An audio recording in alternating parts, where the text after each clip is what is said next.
참고로 말씀드리면 방법이 있습니다. 첫째가 뭐냐면 이 법안이 통과를 막아야 되는데 막는 방법은 나중에 얘기하고 그 통과됐을 때는 첫째 제일 먼저 그 헌법재판소에다가 이 법안에 그 위헌재청 신청을 해야 됩니다.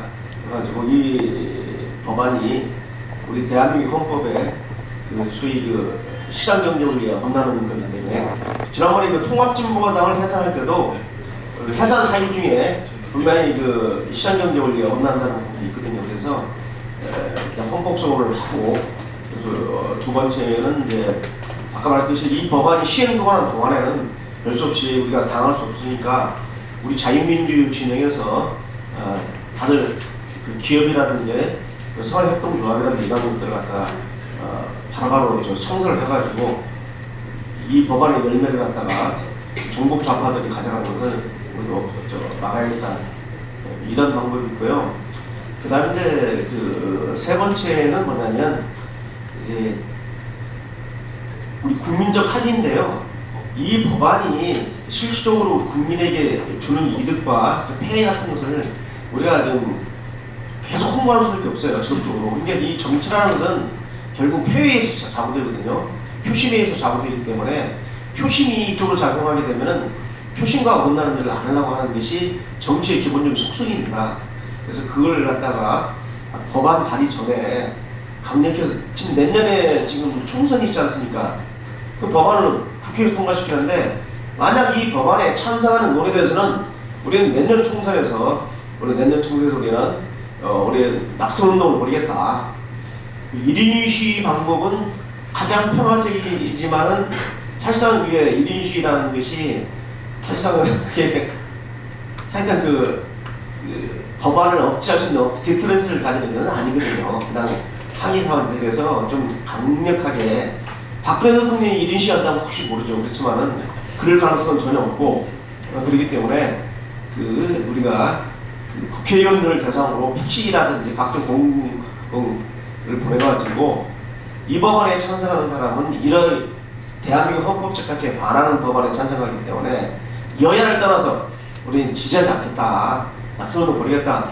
이런 식으로 좀 강력하게 푸시를 해야지 한번 쳐다보지 아니면 쳐다보지도 않을 것이고 아까 우리 조 교수님도 말씀하셨지만 권박사도 했는데 사실 이 법안에 찬성해 주신 분 있잖아요. 대표 발의할 때 발의해 주신 분들도 이 법안이 가지는 진정한 의미가 뭔지 사회적 파장이 뭔지에 대해서 깊이 생각을 못 해봤을 겁니다.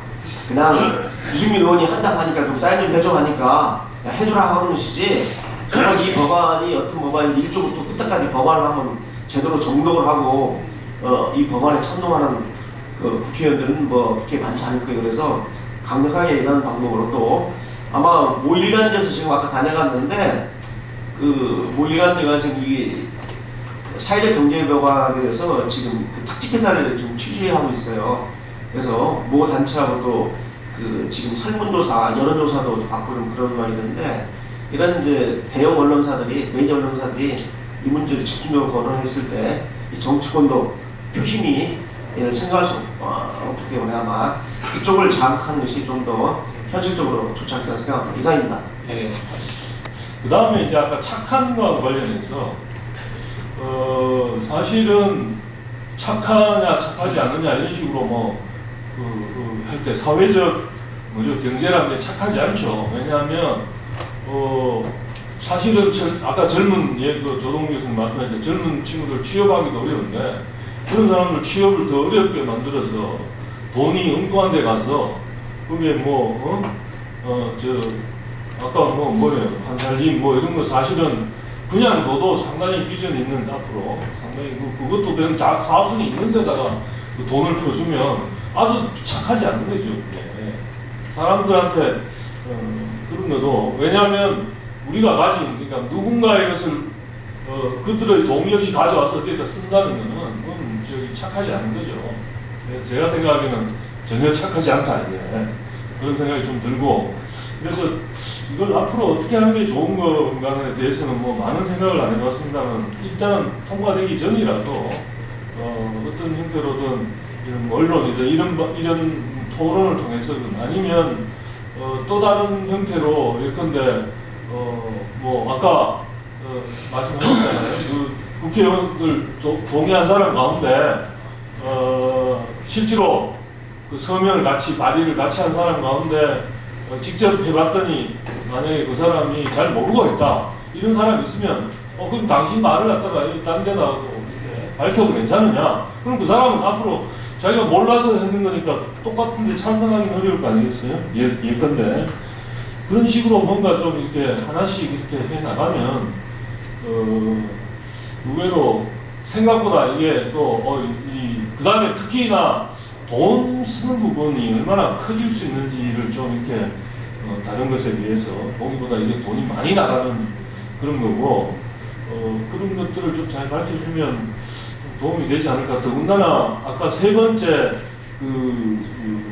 말씀하신 부분이 굉장히 저는 더 인상 깊었습니다. 만약 우파나 이런데 저런 식 회계론이가 좌파를 넘어가서는 좌익으로 넘어가서는 안 된다는 생각을 가진 분들도 우리 사회에 꽤 많은데 그런 쪽으로 돈이 많이 쓰이고 오히려 키워줄 수 있다는 그런 걸 생생하게 전번에 광우병부터 천안함 세월호 이런 등등 이런 사람들이 동원될 수 있다는 걸 좀 이렇게 바로 확증은 아니더라도 그런 걸 이렇게 더 구체적으로 좀 보여주는 것도 언론을 통해서 좀 많이 나가면 생각들이 좀 바뀔 수 있지 않을까 그 정도 생각을 해봅니다.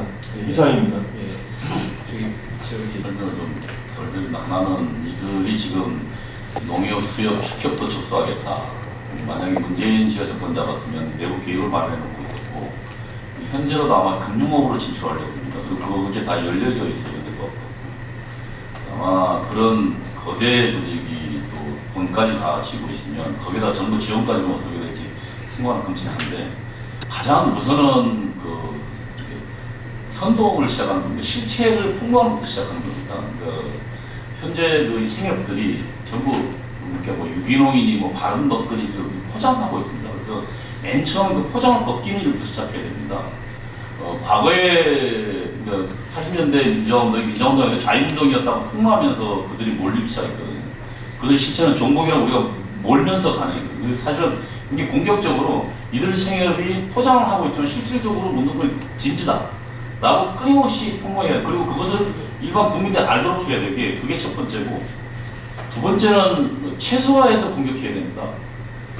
과거에 저희가 80년대 때 양동환 교수가 우익은 죽었는가 하고 현재 우리를 그 당시 민족을 포장하고 있는데 이 좌익이라고 정확하게 공격하고 있다고 실체를 알고 그래서 저희가 한 일은 딱 하나 했습니다. 양동환 교수 한 명만 지속적으로 협박하고 공격하고 전화하고 지속적으로 조직을 동원해서 한 달 내내 했어요. 그 협박을 본 나머지 다른 교수들이 그와 비슷한 의견이 있어서 아무도 고개 못 들었어요. 다시 말하면 이것을 발의하고 주장하는 맨 선두에 선 사람만 한 명만 지속적으로 공격하면 나머지 못 나옵니다. 옛날에 해보니까 그렇더라고요. 그 다음에 지금 이들의 고민이 뭐냐면 그들이 들어가 보면 그 조합원들의 상당수 중에는 아직 사실은 뭔가 좀 좋은 먹거리를 먹고 싶다는 순수한 중산층들이 많이 있어요. 저는 우려인데 이들이 우리 쪽 사람이 될 수도 있고 저쪽 사람이 될 수도 있습니다. 그러면 이들을 전취하게 활동을 벌여야죠. 이게 죄송합니다. 과거 이제 공산주의자는 용어인데 전취하는 그 대중을 누가 끌어당기냐의 싸움입니다. 그래서 이들의 지금 고민은 이들이 생활적으로 중산층이라도 참 걔들 선전서 잘 안 먹히는 모양이더라고요. 조합원들이. 그래서 우리가 그 틈을 벌여서 이들이 누군지 생각하고 활동한 사람이 어떤 사람인지 이들이 본심은 뭔지를 끊임없이 벌여서 조합원들과 생협운동 지도자들 간의 틈을 벌려놔야 됩니다. 그렇게 시작하면 그 자체가 상당히 뿌리를 잃어버릴 게 아닐까 생각합니다. 이상입니다. 예, 우리 좋은 자본주의, 나쁜 자본주의 이런 용어가 쓰이고 있습니다. 굿 캐피탈리즘, 배드 캐피탈리즘이라고 하는데 주류경제학자인 윌리엄 보모 아주 거물이죠. 속학이 책 제목을 그렇게 해서 썼습니다. 거기에서는 이제 굿 캐피탈리즘, 좋은 자본주의를 이 아주 거대 생산기업, 빅 컴퍼니 캐피탈리즘이라고 하는데 그 대표적인 것으로 보몰 교수는 한국의 재벌급 기업들을 칩니다. 그들의 강력한 생산 능력, 이거 플러스 entrepreneurial capitalism, 미국인들이 잘하는 뭐 실리콘밸리라든가 여러 가지 이노베이션을 해서 새로운 아이디어를 그 사업으로 구현해내는 그런 창조적인 요 두 개가 결합된 믹스된 자본주의 경제가 굿 캐피탈리즘이다, 좋은 자본주의다, 이런 논지를 펴고 있어요. 그러니까 최소한 그런 엄격한 기준에서도 우리나라의 경제는 50% 이상 강력한 대표적인 생산 능력을 가진 빅 컴퍼니를 가지고 있는 게 한국 경제다 이거예요. 그래서 많은 노력이 이루어지고 있지만은 우리가 좀 더 그런 혁신적인 능력만 배양된다면 세계에서 가장 강력한 굿 캐피탈리즘이 된다, 이런 가능성을 석학들이 인정을 하고 있는 거죠. 거다가 한국의 자본주의를 이끌어온 기업인들은 어떻느냐, 그들은 처음에 50년대부터 그야말로 자본이 아닌 거죠. 그 슈페터가 그랬습니다만은 자본주의의 원동력이 자본이라고 하는 건 동호반복이 분명한 범속한 한심한 생각이다 이거예요. 사람이 하는 거죠. 사람의 동기가 정직, 시인의 성실로서 대중들의 인정을 받아가지고 사업이 정착이 되는 겁니다. 그게 큰 기업으로서 테이크업 될 때 이 사람들의 정신들은 굉장히 애국적이었어요. 서양 선진 산업국가들의 재계 지도자들, 기업인들도 되게 그랬습니다. 그런데 특히 우리나라 재계 지도자들도 1세대 창업주들의 애국심, 민족주의는 말할 수 없어요. 이건 자타가 공인하는 겁니다. 예. 그래서 그런 식으로 애국적인 견지에서 모험적인 해외 시장 개척도 나가고 해서 그게 큰 성공을 이루는 거예요. 그리고 그러한 세계 경제에 자기가 편입되고 협력을 하면서도 결코 우리의 독립적인 노선을 잃지 않는 거예요. 세계 강대국형인 산업 구조를 가져야 된다. 중공업을 비롯해서. 그래서 독자적인 개발 전략을 가진 거죠. 한국이 즉 하청업체가 되지 않는 겁니다. 선진 자본주의 국가에. 그래서 과거에 좌익들의 경제 이론이었던 종속 이론이 결국은 한국의 자본주의 발전 사례론에서 파탄이 나버린 거 아니에요. 예. 그러한 기업인들의 한국 자본주의 지도자들의 진정한 성격을 모르기 때문에 여기에도 법안 취지 본문에 보면 고속 경제 성장으로 인해서 양극화에 그들이 이러고 나와요. 이런 정신 상태에서 어떻게 올바른 발전 전략과 민족 대결 가능하겠냐.